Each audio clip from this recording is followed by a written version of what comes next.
Toronto is moving by almost every measure in almost every sector. People want to live here. People want to live here from around the world. We continue to be a magnet for people seeking opportunity. They want to build their lives here and be part of what they see as a dynamic, accepting city.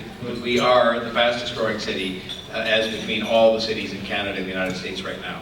77,000 more people last year, exceeding the combined growth of Phoenix, San Antonio, and Fort Worth, which are the top 3 U.S. cities experiencing the most growth.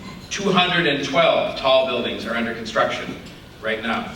Toronto's GDP, $186 billion last year, more than 25% of the GDP of the entire province of Ontario, and that has been the trend over the last few years. 25% of the GDP produced by one city in the province of Ontario. We all need to be ready to fight for Toronto's progress, for more transit to get built, for housing to get built, for investments to be made in services that help strengthen our neighborhoods and help our families to succeed.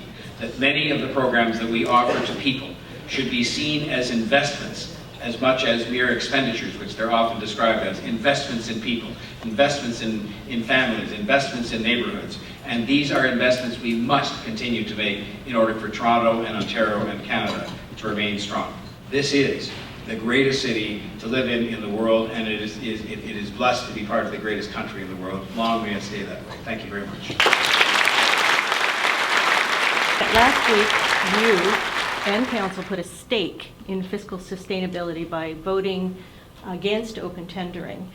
Is the city that rich that you can leave $200 to $400 million in savings on the table? Well, first of all, there was one report that you cited that said that number, but the city staff who looked at all of the other reports said that the number that was possible to be saved ranged more between $12 and $48 million.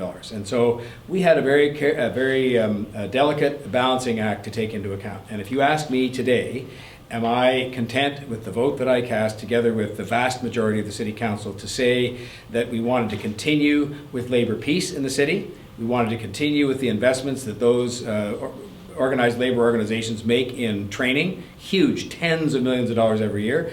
Am I satisfied that we're going to continue to get their complete support on implementing community benefits on major public projects? Am I satisfied that we're going to get the maximum attention any kinds of organizations could pay to the safety of workers? And am I prepared to sort of say that for savings that were identified by all the studies, including the city's own professional report as being not a sure thing, I'm content with the vote that I cast, and so obviously are the vast majority of the city councillors.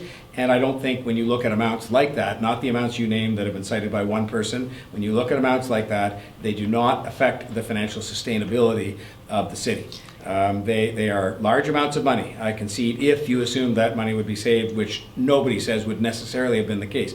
I point out to you, for example, 93%, before that vote was ever taken, 93% of the non-ICI work done for the city was already done by non-union companies. So that was before any of this even came along. So the vote is the vote. We all stand to be accountable for how we voted, and we will make sure that the budget next year is a responsible budget that balances itself as it must, that contains modest tax increases and invests in new services for people.